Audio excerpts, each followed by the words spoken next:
जल प्रपात देखे किंतु जहां सरस्वती जी का उद्गम है उस स्थान जैसी दिव्यता तो हमने आज तक कहीं देखी ही नहीं।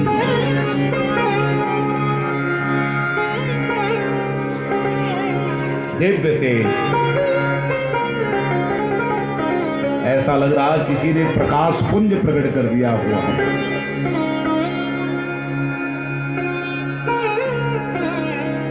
श्री व्यास जी ने ठाकुर जी की लीलाओं का चिंतन करना प्रारंभ किया।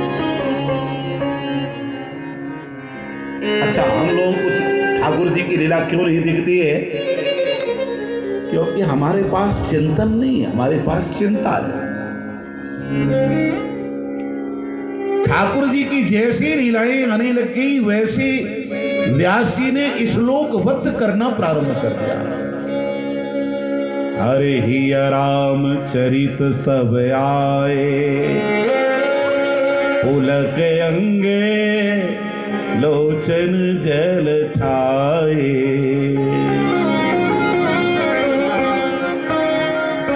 एक तो श्लोक नहीं, 18,000 श्लोकों की परमहंस संहिता का निर्माण हो गया। अब इसे ग्रहण कौन करेगा? इसका योग्य अधिकारी कौन है?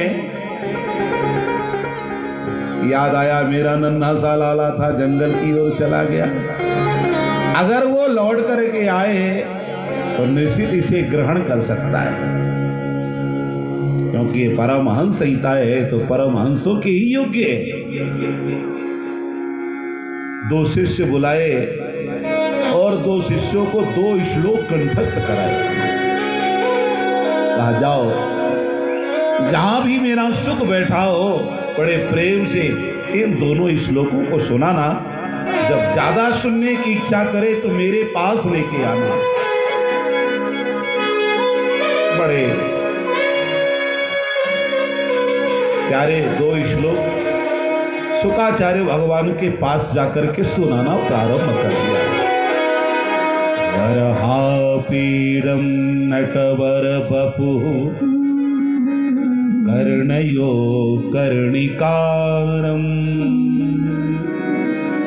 बिभ्रतवासः कनक कपिशं वैजयन्ती च माला रन्धायन वेणोरधर सुधया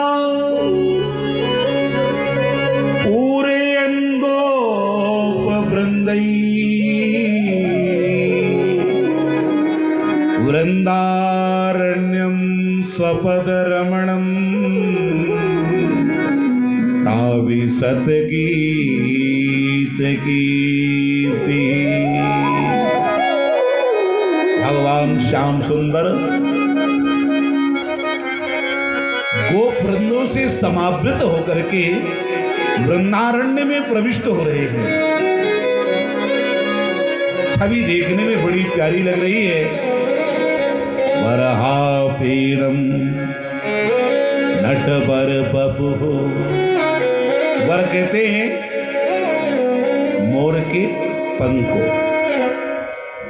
भगवान मोर के पंख को धारण किए। पंख क्यों धारण किए? सारी दुनिया कहती है परमात्मा निष्पक्ष है, किंतु ठाकुर जी कहते मैं पक्षधर हूं। आप किसका पक्ष लेते हैं? कहते मैं अपने भक्तों का पक्ष लेता हूं। समदर्शी कह मोहि सब को, पर सेवक प्रिय अनन्य गति सो। भगवान मोर पंख धारण किए। नटवर बपु, नटस्यो वर श्रेष्ठ, नटों में श्रेष्ठ वर हैं, इसलिए नटवर हैं। दूसरी बात,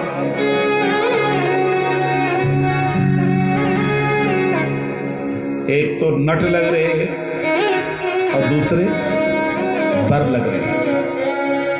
2 ही सुंदर बन करके आते हैं। एक तो नट आता है तो रंगमंच में सज करके आता है, और दूसरे वर आता है तो बढ़िया सुंदर सज धज करके आता है। एक बार अकबर ने बीरबल से पूछा, बीरबल कितने बरोबर